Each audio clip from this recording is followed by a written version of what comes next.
Aimez-vous entendre parler de ce nombre de choses? Parce que je voulais qu'elle continue à parler des infractions pour que je sois innocenté. Dans le monde obscur du couloir de la mort, certains détenus laissent derrière eux des dernières volontés aussi bizarres que leurs crimes. Des derniers repas tordus aux déclarations finales hantantes, ces demandes ouvrent une fenêtre sur des esprits façonnés par la violence, le regret ou la défiance.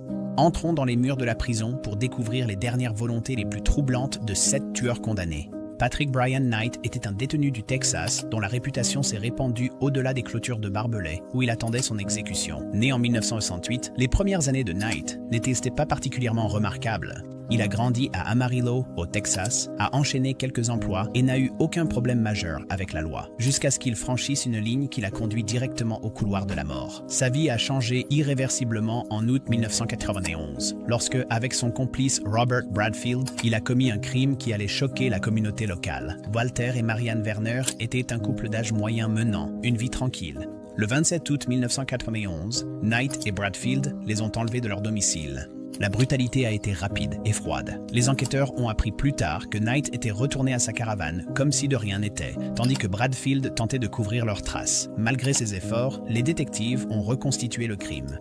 Knight a été rapidement arrêté, jugé et finalement condamné à mort. En prison, l'affaire de Knight a attiré l'attention pour une raison principale, son sens de l'humour noir.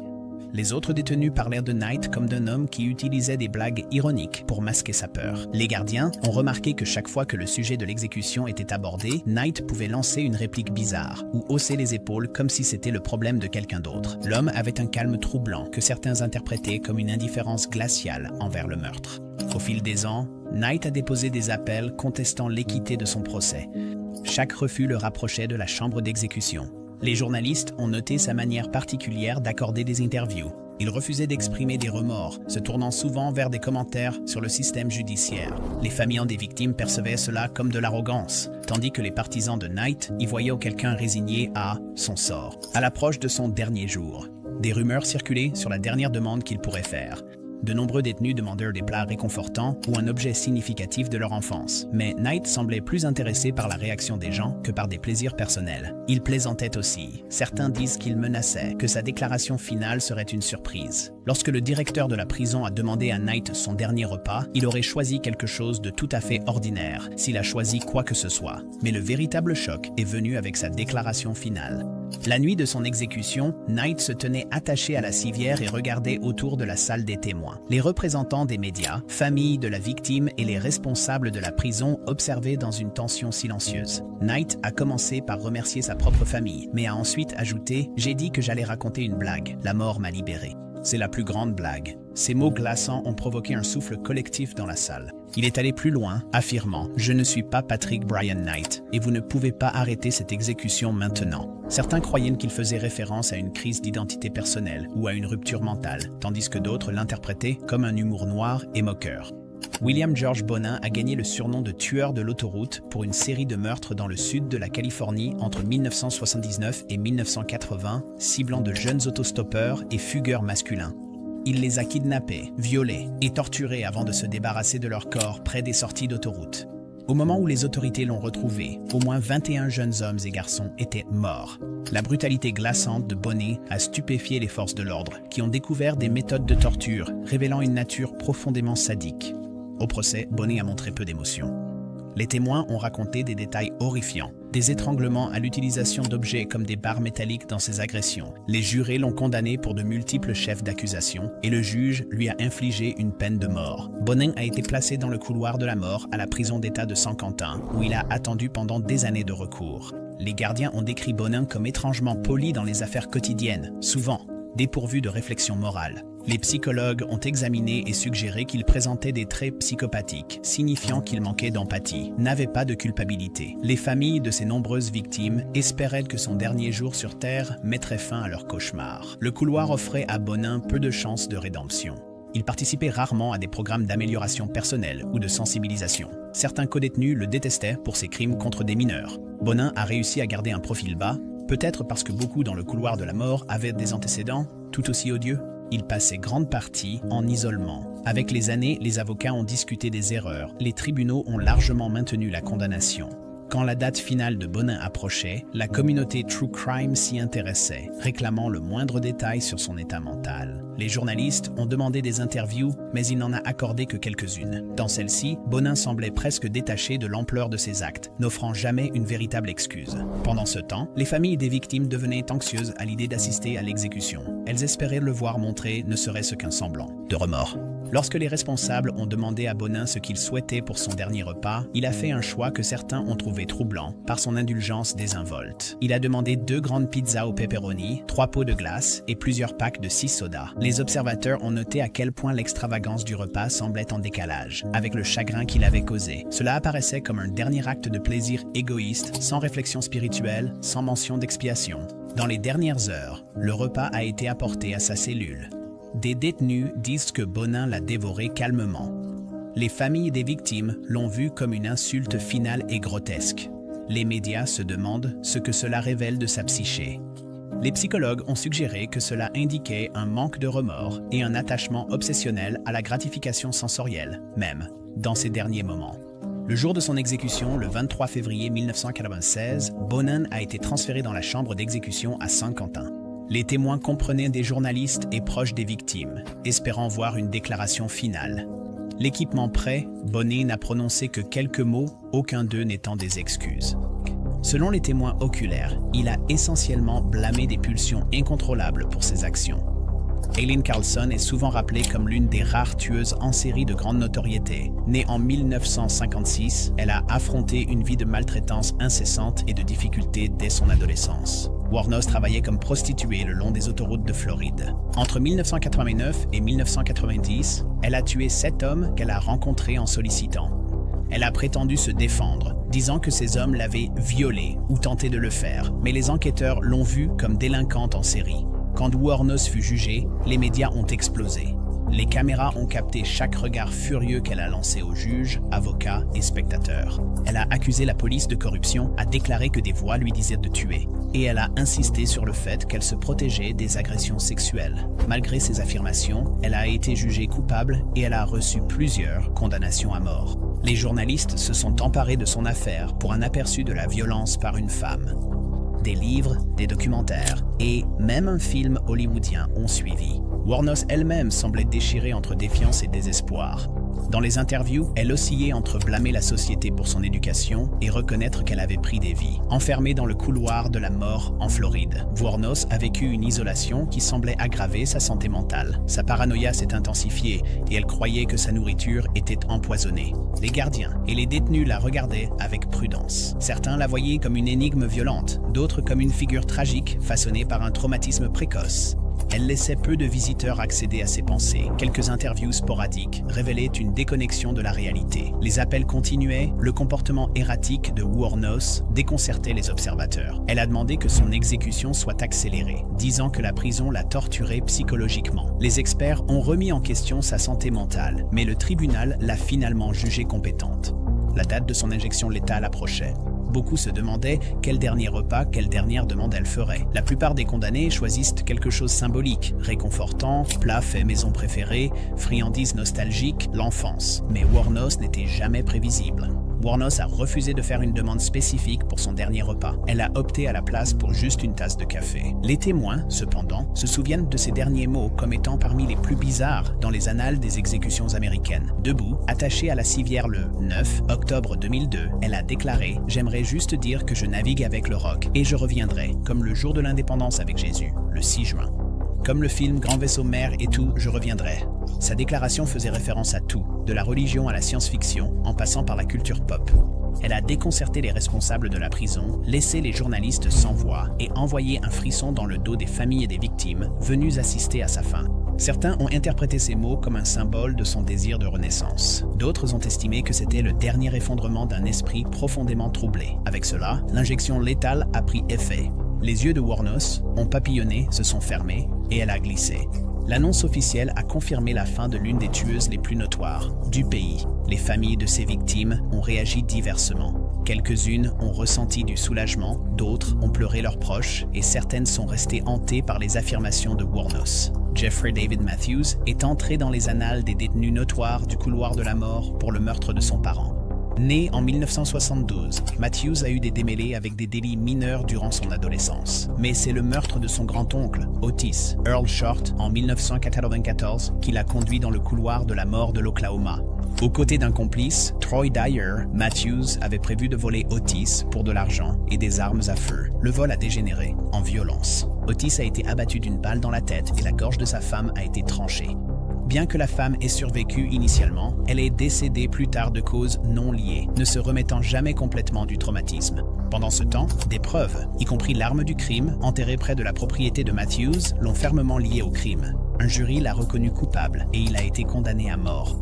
Comme beaucoup dans le couloir de la mort, Matthews a maintenu son innocence pendant des années, affirmant que son complice était le véritable coupable. Mais les transcriptions du procès, ainsi que des preuves matérielles, ont dressé un tableau différent. Entre les murs du pénitencier d'État de l'Oklahoma, Matthews s'est forgé une réputation d'être calme et même amical en apparence. Les gardiens le décrivaient comme poli, mais ceux qui le connaissaient bien faisaient remarquer un sous-entendu persistant de ruse.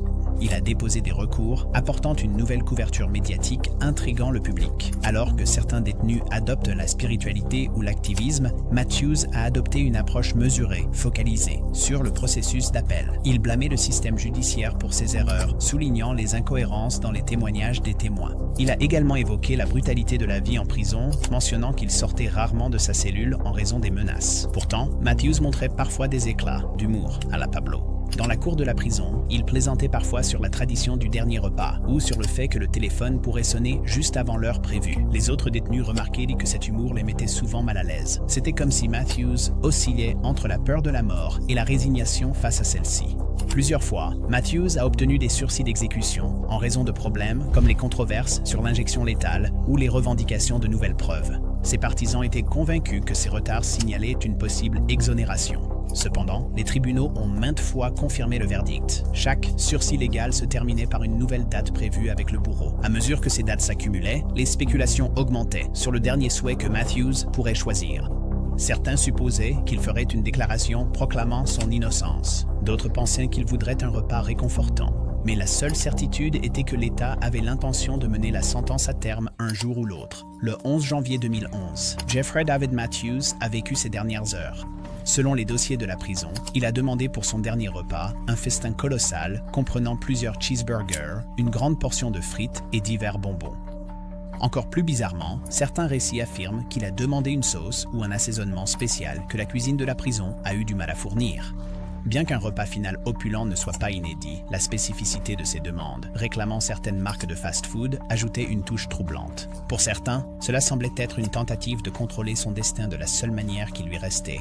Peu avant minuit, le directeur de la prison a demandé à Matthews s'il avait autre chose à ajouter. Certains témoins disent qu'il a plaisanté en disant « Si le gouverneur appelle, dites-lui que je suis en train de dîner ». Ce type d'humour sardonique l'a suivi jusqu'à la civière alors que les drogues étaient administrées. Matthews a remercié ses partisans. Puis, d'une voix calme, il a déclaré qu'il ne ressentait aucune animosité envers la famille de la victime, réitérant une dernière fois son innocence.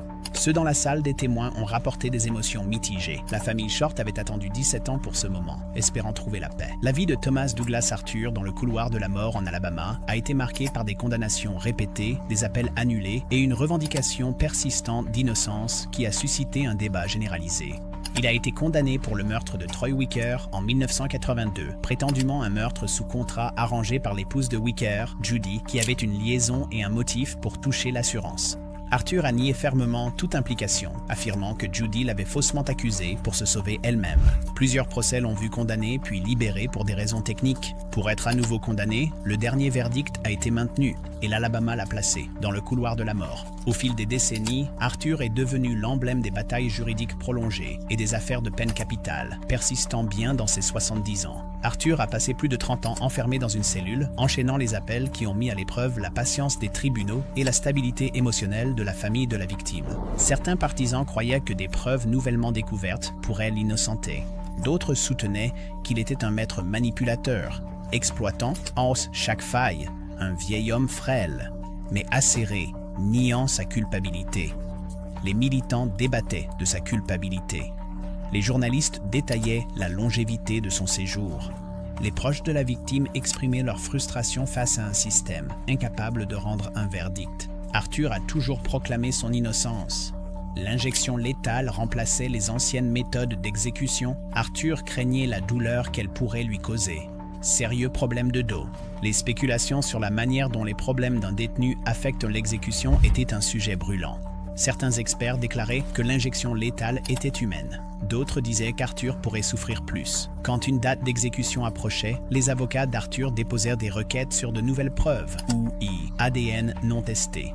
Dans les interviews médiatiques, il apparaissait calme, comme si le temps en prison l'avait engourdi face à la peur, mais la tension persistait. Le jour viendrait où les recours juridiques seraient épuisés. Dans un dernier rebondissement, Arthur fit une demande publique pour être exécuté par peloton d'exécution plutôt que par injection létale. Invoquant sa douleur au dos, il soutenait que l'injection létale serait cruelle et inhabituelle pour quelqu'un avec ses blessures. Les observateurs y voyaient soit une préoccupation sincère, soit une tactique de retardement stratégique. L'Alabama a refusé de changer son protocole. Un peloton d'exécution moderne a provoqué un débat télévisé. Certains ont noté que quelques États américains avaient encore des pelotons d'exécution en réserve. D'autres trouvaient cela macabre et archaïque. Mais si Arthur espérait que cela lui accorderait plus de temps ou déclencherait une controverse menant à une grâce, il se trompait. Le 26 mai 2017, après avoir épuisé tous les recours, Arthur a été conduit dans la chambre d'exécution. À 75 ans, il était parmi les détenus les plus âgés à être exécutés. Parmi les témoins se trouvaient des journalistes, avocats, le bourdonnement mécanique des lignes intraveineuses. Arthur a déclaré qu'il n'était pas impliqué dans le meurtre de Wicker. Le personnel a administré les drogues létales et la respiration d'Arthur est devenue superficielle. En quelques minutes, la déclaration a terminé sa saga de décennies. Un soulagement car les tribunaux ont appliqué la sentence. D'autres sont partis, remettant encore en question les preuves, alimentant une dernière étincelle de controverse. Frank Jarvis Atwood était impliqué dans une affaire déchirante. En Arizona, l'enlèvement et le meurtre en 1984 de Vicki Lynn Hoskinson. Elle était partie poster une carte d'anniversaire. Les preuves, témoignages et détails médico-légaux ont lié Atwood, un homme en liberté conditionnelle pour un crime antérieur sur un enfant. Le sort de Vicki a dévasté sa famille et semé la peur dans la communauté quand ses restes ont été retrouvés dans le désert. La cruauté du crime a entraîné un procès rapide. Atwood a protesté son innocence, mais le jury a cru les preuves. Il a été condamné à mort, débutant un long parcours. Atwood a épuisé tous les recours, allant de contester les preuves à la constitution de l'injection létale. L'injection? La bataille prolongée a signifié que la famille de Vicki a passé plus de 3 décennies à des audiences, à lire des dossiers et à se demander si elle verrait un jour la justice être rendue. Pendant ce temps, Atwood résidait dans une section isolée du couloir de la mort, reçut le soutien de défenseurs qui doutaient du dossier de l'accusation. Au cours de nombreuses histoires ont émergé sur les problèmes de dos d'Atwood et les affirmations que l'environnement carcéral a aggravé sa santé. Il a également adopté les croyances orthodoxes grecques et les critiques de la peine de mort ont dit qu'aucune date ne devrait être fixée avant l'épuisement des recours. Pour la famille de Vicki, l'attente était interminable. En 2022, après avoir épuisé les recours, Atwood a de nouveau été confronté à l'exécution. Les protocoles d'injection létale étaient sous critique.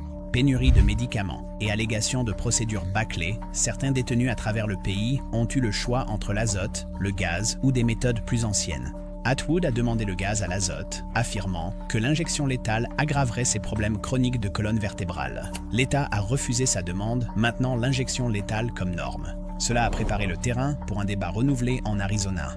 L'État devrait-il accepter les demandes de méthodes alternatives si le détenu invoque des raisons médicales? La requête d'Atwood, une dernière tentative de retardement. Pendant ce temps, le public pensait à Vicki Lynn, l'enfant brillante dont la vie volait. La plupart pensaient que la méthode était secondaire par rapport au fait que le crime exigeait des comptes. Atwood a fait une dernière demande pour qu'un conseiller spirituel, son prêtre orthodoxe grec, l'accompagne dans la chambre. Il espérait prier et recevoir une dernière bénédiction. Les responsables ont approuvé cette demande, reflétant la tendance nationale de reconnaître les droits à la liberté religieuse des détenus. Il aurait également demandé un mouvement minimal pendant l'exécution pour réduire la douleur dans sa colonne vertébrale, cherchant un coussin spécial pour le brancard.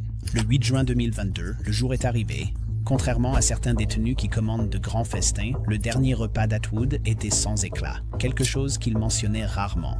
Il se concentrait sur les prières et son confort pendant la procédure. Dans ses derniers mots enregistrés, il a exprimé des remords pour toute souffrance causée, sans admettre sa culpabilité, laissant la famille douter de sa sincérité. Escorté vers la chambre, le visage d'Atwood semblait tendu, mais résigné, selon les témoins. Son prêtre se tenait près de lui, chantant des prières. Alors que l'injection létale commençait, Atwood aurait grimacé, peut-être de douleur, mais en quelques minutes, il est devenu silencieux. Selon le compte-rendu, le processus s'est conclu rapidement. Pour la famille de Vicky, un mélange de chagrin et de soulagement s'est emparé d'eux. La mère, Debbie Carlson, a déclaré plus tard que bien que rien ne puisse ramener sa fille, voir l'exécution a apporté un sentiment de finalité. Les militants des droits de Vicky ont salué la fin d'une saga juridique éprouvante, tandis que les opposants à la peine de mort l'ont cité comme un autre exemple de punition controversée. John Henry Ramirez a été condamné à mort pour le meurtre de Pablo Castro en 2004, un employé de magasin de proximité à Corpus Christi, Texas. Le motif, un simple 1,25 $. Ramirez et ses complices étaient en pleine frénésie de drogue de 3 jours lorsqu'ils ont ciblé Castro, qui sortait les poubelles. Ramirez l'a poignardé 29 fois dans une attaque frénétique, laissant la victime se vider de son sang dans la ruelle. Les enquêteurs ont retrouvé Ramirez des années plus tard au Mexique, l'extradant finalement pour qu'il soit jugé. Une fois emprisonné, Ramirez a subi une transformation, du moins en apparence. Il a affirmé avoir embrassé le christianisme, étudiant la Bible quotidiennement. Que ce soit une conversion authentique ou une tentative d'alléger sa peine était un sujet de débat. Son équipe juridique a lancé des appels centrés à la fois sur des erreurs de procédure et des motifs spirituels, affirmant que le parcours de foi de Ramirez méritait une réévaluation de sa peine. Cependant, les tribunaux ont maintenu sa condamnation et sa peine de mort. Les membres de la famille de Pablo Castro ont assisté à chaque audience, écoutant Ramirez faire des excuses vagues, sans jamais accepter pleinement la responsabilité. Il a insisté sur le fait que quelque chose l'avait envahi pendant le meurtre, se présentant comme un homme hanté par des impulsions violentes, mais sincèrement repentant. Dans un retournement de situation, Ramirez a intenté un procès sur ses derniers moments. Il a demandé que son pasteur soit présent dans la chambre d'exécution pour poser les mains sur lui et prier pendant que l'injection létale était administrée. Le département de la justice criminelle du Texas a initialement refusé, citant « des protocoles ». Ramirez a fait appel et l'affaire est parvenue aux tribunaux américains. Cour suprême en 2022. Les experts juridiques ont débattu des droits des condamnés à mort, à exercer la liberté religieuse dans les dernières minutes de vie. Les partisans ont déclaré que la Constitution protège le droit de chaque individu à un conseil spirituel, tandis que les détracteurs ont souligné que Castro n'a jamais eu un tel luxe. Dans une décision historique, la Cour a donné raison à Ramirez, affirmant que les États doivent raisonnablement accommoder ses demandes religieuses. Le 5 octobre 2022, John Henry Ramirez est entré dans la chambre d'exécution avec son pasteur à ses côtés, plutôt que de se concentrer sur un dernier repas somptueux. Ramirez a utilisé ses dernières heures pour prier et remercier ceux qui l'ont soutenu. Sa demande était modeste. Certaines sources disent qu'il a à peine touché à sa nourriture. Les témoins, journalistes, avocats et familles de Castro ont regardé, avec des émotions mitigées. Le pasteur a posé une main sur l'épaule de Ramirez. L'injection létale a suivi. Les dernières déclarations de Ramirez comprenaient des excuses à la famille de Castro. Douter de sa sincérité, étant donné la douleur qu'ils ont endurée, sous l'effet des drogues, la respiration de Ramirez a ralenti, des mots semblant demander pardon. En quelques minutes, le médecin de la prison l'a déclaré mort. Les défenseurs de la liberté religieuse ont salué ce moment comme une victoire, preuve qu'un homme condamné conserve certains droits constitutionnels. Les proches de Castro sont restés sceptiques, pensant que le réconfort spirituel était leur être cher n'avait pas. Des derniers repas glaçants aux déclarations finales défiantes, ces histoires révèlent comment les détenus du couloir de la mort affrontent la faim. Leurs dernières volontés peuvent refléter la cruauté de leurs crimes, ou révéler un besoin humain désespéré de contrôle, de pardon, ou même un sens de l'humour tordu.